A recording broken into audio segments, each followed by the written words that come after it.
ışığı nurusan, sensiz bu hayatın mənası yoxdur. Sen yoksan bu dünya, bu beşer yoktur.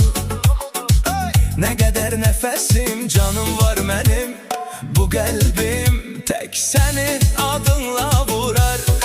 Damarda dolaşan o kaynar kanım, sensiz bu bedende donup dayanar.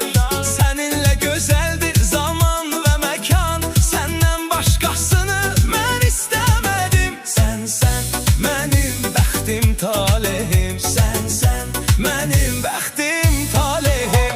Sevginle yaşayıp sevginle öleceğim, seni ben həmişə her an seveceğim. Sen benim bəxtim talihim, sen benim bəxtim talihim. Sen ya, sen ya.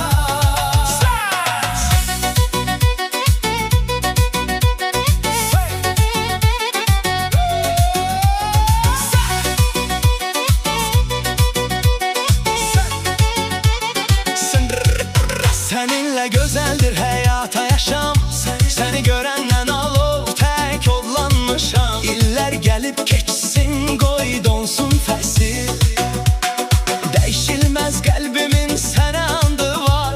Bu sevgim müqəddəs, bu sevgi əsil, benim bu eşkimin uca taxtı var. Sen sevginle yaşayıp sevginle öleceğim, seni ben həmişə her an seveceğim. Sen benim bəxtim talihim, sen benim bəxtim talihim.